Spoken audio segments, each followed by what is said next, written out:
இனிய உறவுகளுக்கு வணக்கம். இப்போ நிறைய கவர்ச்சிகரமான விளம்பரங்கள்.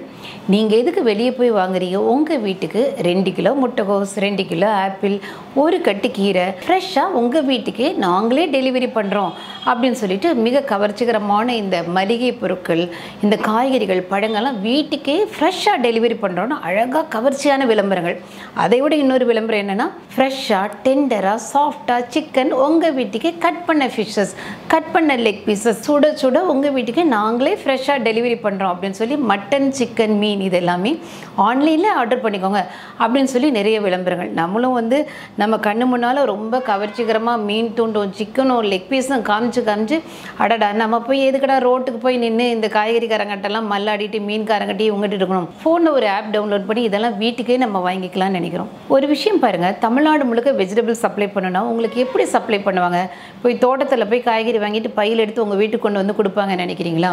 சல்ஃபர் டை ஆக்சைடு போட்டு கெடாத மாதிரி காய்கறிகளை ப்ரிசர்வ் பண்ணக்கூடிய டெக்னிக் இருந்தால் மட்டும்தான் இப்படிப்பட்ட ஒரு விஷயத்தை நம்ம செய்ய முடியும். அதை விட கொடுமை இந்த மட்டன், சிக்கன், மீனெல்லாம் ஃபார்மலின் அப்படிங்கிற ஒரு கெமிக்கல் போட்டு நீங்கள் ப்ரிசர்வ் பண்ணிட்டா 6 மாதம் கழித்து உங்கள் வீட்டுக்கு அந்த மீனை சாப்பிட்டா கூட ஃப்ரெஷ்ஷாக, சாஃப்டாக, டெண்டராக ரொம்ப கவர்ச்சிகரமாக நம்ம வீட்டுக்கு சேரும். நாங்கள் காசிமேடு, கோவளம் இந்த மாதிரி சென்னையில் போய் மொத்தமாக மீன் வாங்க போவோம். அப்போ அந்த மீன்காரர் சொல்லிட்டு இருந்தார், இப்போல்லாம் வஞ்சரம், ப்ரான்ஸ்லாம் வந்தால் பல்காக இவங்க ஆன்லைனில் பண்ணுறவங்க பர்ச்சேஸ் பண்ணிட்டு போயிடறாங்க மேடம். இப்போல்லாம் எங்களுக்கு இருக்கிறதுல உடனே அவங்க ஃபோன் பண்ணி வச்சுருவாங்க, வந்தால் பல்காக வாங்கிறாங்க. 6 மாதத்துக்கு கெடாத மாதிரி அவங்க ஃபார்மலின் போட்டுருவாங்க. நீங்களாம் என்ன பண்ணாலும் அதை கண்டுபிடிக்க முடியாது. ஃபார்மலின் உணவில் அதிகமாக கலக்கப்படுது, மீட், சிக்கன் இதிலெல்லாம் சொல்லி 2018 ஹிந்து ரிப்போர்ட் சப்மிட் பண்ணியிருக்காங்க. இது மூலமாக என்னென்ன சைடு எஃபெக்ட் வரும்னா, ஒன்று கேன்சர் இறுதியாக வரும், ஆரம்பத்தில் கிட்னி பாதிக்கப்படுறது, லிவர் பாதிக்கப்படுறது, செரிமான உறுப்புகள், குடலெல்லாம் பாதிக்கப்படுறது, ரெஸ்பிரேட்டரி கம்ப்ளைண்ட் வருது, நர்வஸ் சிஸ்டம், நரம்பு மண்டலங்கள் கடுமையாக பாதிக்கப்படுறதுன்னு சொல்லி வரும். ஒரு உணவு சாப்பிட்டா ஆரோக்கியம் ஜாஸ்தியாகணும், ஆயுசு ஜாஸ்தியாகணும். உணவை சாப்பிட்டு ஆயுசை கம்மி பண்ணக்கூடாது. இந்த மாதிரி இதெல்லாம் கவர்ச்சிகரமான விளம்பரத்தை நம்பி அதிகமாக உயிர் வாழ்கிற நாடுகளில் 114வது இடத்துல நம்ம இருந்துகிட்ருக்கோம்.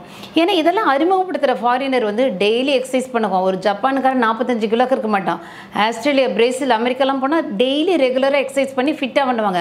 ஆனால் நம்ம ஆளுகளுக்கு எக்ஸசைஸ் பண்ணுற ஹேபிட்டே கிடையாது. என்ன நான்வெஜ் சாப்பிட்டாலும் டபுள் மடங்கு காய்கறி, சாலட், பாயில் வெஜிடபிள் சாப்பிட்றாங்க.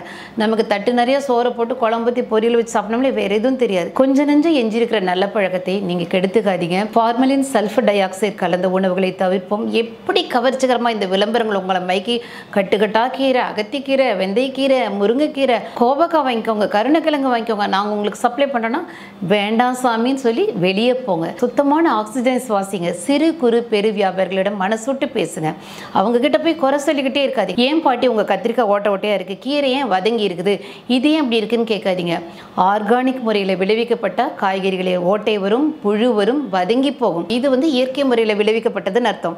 ஆனால் வாங்கிட்டு 3 நாள், 1 வாரம் ஆனாலும் முழிச்சிட்டு உங்கள் காய்கறி இருந்ததுன்னா அவ்வளோ தூரம் கெமிக்கல் ப்ரிசர்வேட்டிவ் கலந்துருக்காங்கன்னு அர்த்தம். அந்த மாதிரி வியாபாரிகள்கிட்ட, மீன் விற்கிறவங்கள்ட்ட போய் ஐஸில் தான் மீனை வச்சுருக்கீங்களா அப்படின்லாம் கேட்காதீங்க.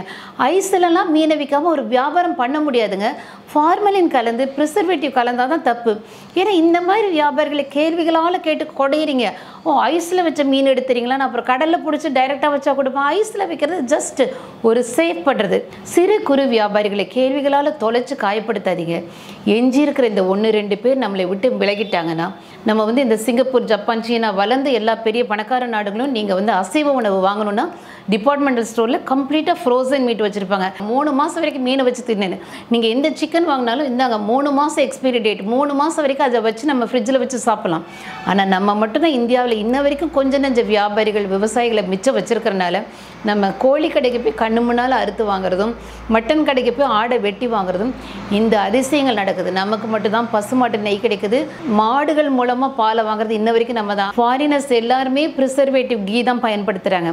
அவங்க எல்லாருமே பாக்கெட் கம்ப்ளீட்டாக கெமிக்கலில் மாவு கலந்த பாலை தான் பயன்படுத்துகிறாங்க. இன்ன வரைக்கும் நமக்கு தூக்கிட்டு வர பால்காரர் இருக்கார். தயவு செய்து நம்மளை திரும்ப திரும்ப மூளை செலவை செய்யும் இந்த கவர்ச்சிகரமான மாய விளம்பரங்களை தவிர்த்துருங்க.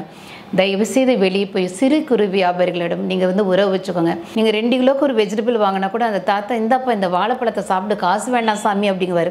2000 ரூபாய்க்கு ஒரு பெரிய கடையில் போய் நீங்கள் பர்ச்சேஸ் பண்ணும்போது நீங்கள் கேரி பேக்கு காசு கொடுங்கன்னு கேட்பாங்க. இதுதான் உறவோடு நம்ம வாங்குறது. நன்றி, வணக்கம்.